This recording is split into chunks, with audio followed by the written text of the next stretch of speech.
What if I told you that being alone is not a weakness, but the first step toward true freedom? We live in a world that teaches us to fear solitude, but Nietzsche thought otherwise. For him, being alone was not a punishment, but a privilege, a rare and powerful opportunity to discover who you are when no one else is watching. So before you swipe, ask yourself, do you have the courage to be alone to finally be free? Why do so many people fear solitude in the modern world, where every second can be filled with notifications, messages, or distractions? The idea of being alone almost feels like a punishment. But what if we're looking at solitude the wrong way? Nietzsche, one of history's most provocative philosophers, saw solitude as an invitation, not a curse. He believed that only in solitude can we break free from the invisible currents society places on our thoughts and choices. Could it be that the freedom we seek is exactly in the place we avoid most? We spend our lives chasing freedom, financial, emotional, personal, without realizing we're often slaves to what others think of us. Nietzsche challenges us to reflect. What is freedom if not the ability to be yourself, even when the world goes the opposite way? But how do we achieve that freedom when we're constantly surrounded by external voices? The answer may lie in solitude, the experience that teaches us to hear the only voice that matters, our own. The great contradiction is that the more we flee from solitude, the further we drift from who we are. Nietzsche teaches us that by facing the discomfort of being alone, we create space for reflection, self-knowledge, and true freedom. Maybe solitude isn't the monster we paint it to be, but a key to doors we haven't yet dared to open. So I ask you, are you ready to see solitude as an ally? Because perhaps, at the end of this reflection, you'll find it's exactly what's been missing in your life. Solitude is often seen as something to avoid at all costs, but does that view do justice to its true value? For Nietzsche, solitude is more than isolation. It's a portal to freedom. He doesn't define it as the absence of company, but as the presence of a space where independent thoughts can flourish. In a world that prioritizes constant connections and quick responses, solitude appears as a rare but necessary antidote. Ask yourself, when was the last time you were alone without turning to distractions? Perhaps it's in the absence of noise that the most important questions begin to emerge. In Nietzsche's philosophy, especially in Thus Spoke Zarathustra, solitude is presented as fertile ground for developing what he calls the Übermensch, a human who transcends the limits of herd morality. This concept couldn't exist without moments of deep reflection and disconnection from others' opinions. Imagine a sculptor needing silence to hear the shape within a block of marble. For Nietzsche, we are those sculptors, and solitude is the tool that lets us shape our true essence. Yet modern society teaches us to fear solitude as if it were an abyss. Social media, endless entertainment, and the quest for external validation pull us away from it, but they also disconnect us from ourselves. Nietzsche challenges us to ask, are we truly living or just reacting to the world around us? Solitude in this context is a chance to pause and look inward, to identify what really matters. Instead of running from it, why not use it as a tool to explore our deepest thoughts? Let's be honest, solitude isn't always comfortable. There's a natural discomfort in facing our own thoughts, especially when they come unfiltered. It's easier to follow external voices, but Nietzsche argues that it's precisely in solitude that freedom begins to emerge. Think about disconnecting for a few hours a day, a simple walk without your phone, or a moment of intentional silence at home. Couldn't that be the first step to uncovering what's hidden beneath layers of noise? Solitude can be compared to an empty room. At first it feels oppressive, but over time, it becomes a space for creation. Imagine a writer needing isolation to find the right words, or a scientist lost in thought to make a discovery. These aren't exaggerations. They're realities showing how being alone can be liberating. To truly understand the transformative power of solitude, we need to dive deeper into what Nietzsche said about this challenging but revealing experience. Nietzsche didn't see solitude as a punishment, but as a choice, almost inevitable for those seeking to transcend society's limitations. In Thus Spoke Zarathustra, he describes Zarathustra's isolation as a crucial stage for achieving greatness. For Nietzsche, solitude isn't a passive state. It's an active process of confronting our own limits and prejudices. Picture someone climbing a mountain. With each step, the air gets thinner, but the view becomes more breathtaking. That's what he's talking about. Solitude as a tough but rewarding climb. Nietzsche suggests that solitude is the only way to truly confront the truths we avoid in daily life. He even said that the person who can be alone is the only one truly free, as they don't depend on others' gaze or validation.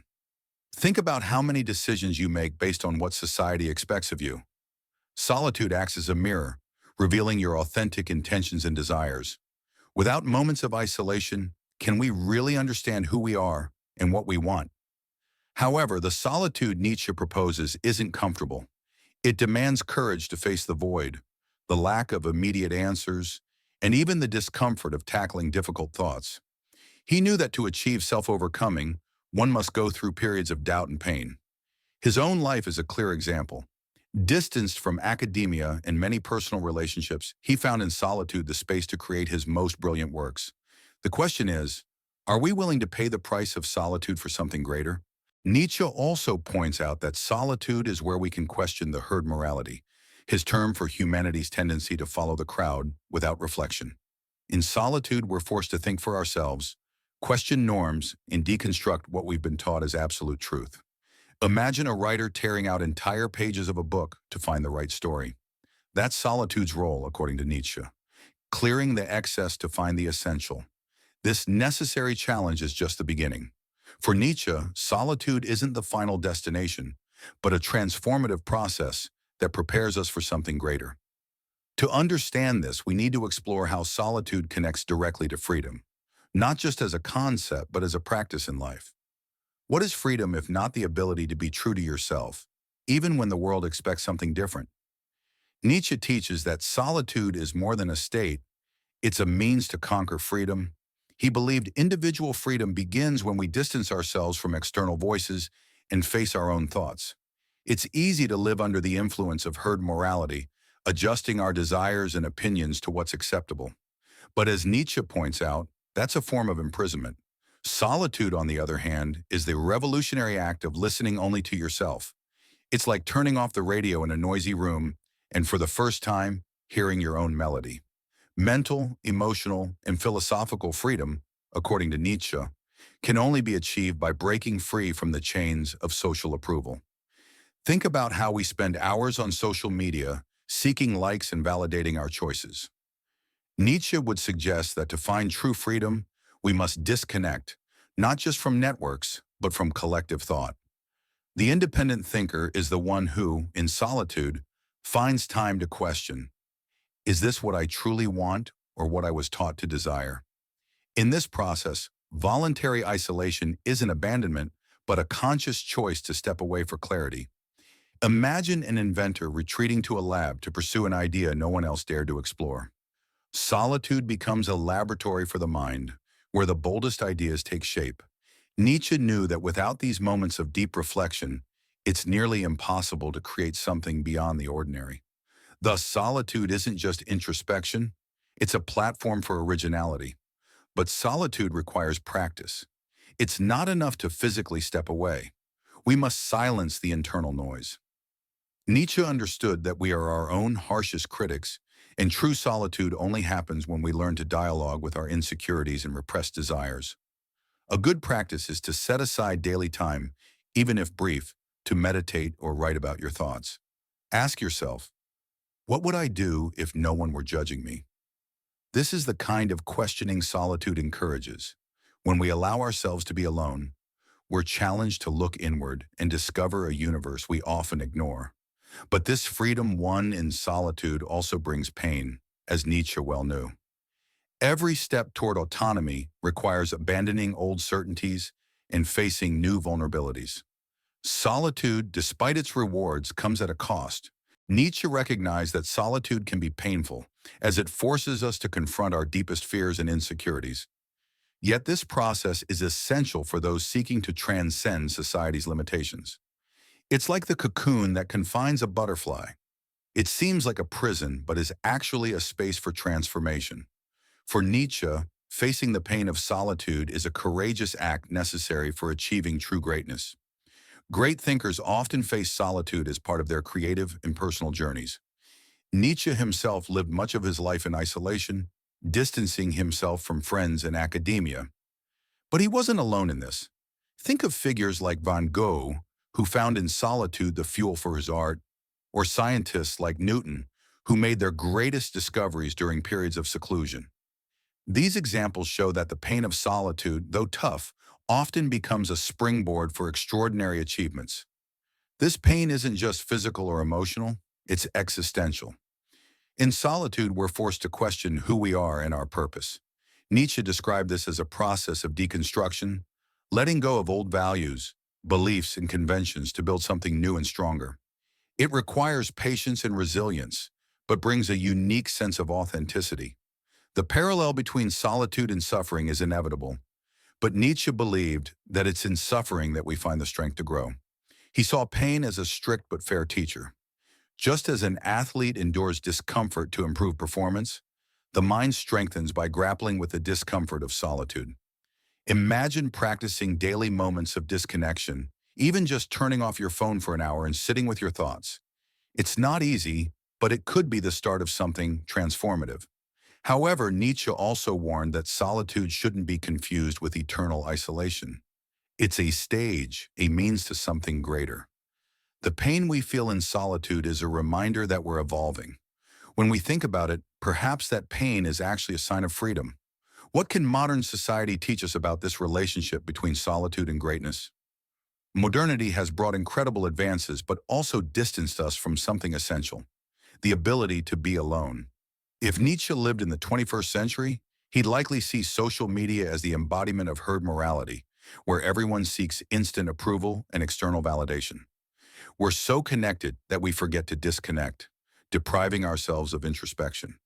When was the last time you let yourself be alone with your thoughts without scrolling a screen or seeking distraction? It's scary to realize how we're losing this basic skill.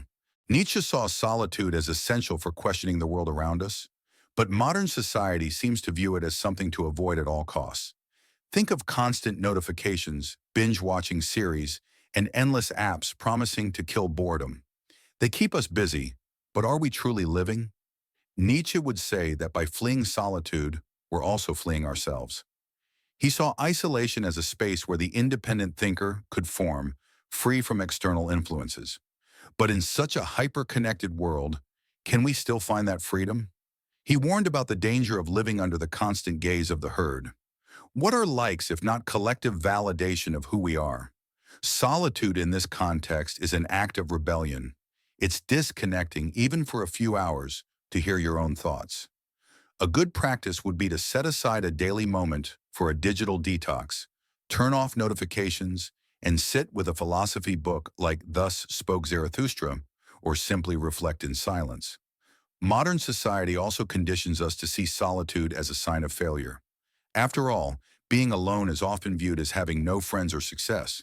Nietzsche, however, challenges us to flip this view. He suggests that isolation isn't a sign of weakness, but of strength. In solitude, we disconnect from the world to reconnect with ourselves. This doesn't mean abandoning those around us, but finding balance between social interaction and the time needed to reflect and grow. To reclaim the ability to be alone requires conscious effort. Nietzsche reminds us that solitude is a privilege for those brave enough to look inward. Perhaps it's time to try this exercise. Turn off devices, ignore distractions, and face solitude not as punishment, but as opportunity. The freedom we find in it may be the key to something greater, something only understood when we accept solitude's invitation. This leads to a deeper reflection on what it truly means to be free. Throughout his philosophy, Nietzsche showed that solitude, far from a punishment, is an invitation to freedom. But what does it mean to find freedom in solitude? For him, it's the moment we disconnect from external expectations and let our true essence flourish. It may be uncomfortable at first, but as Nietzsche would say, discomfort is just the first step to transformation. Are we ready to take that step? Freedom in solitude also means embracing the courage to be independent. Imagine standing in a room full of people, all expecting you to act a certain way, yet keeping your convictions intact. That kind of strength doesn't come from nowhere.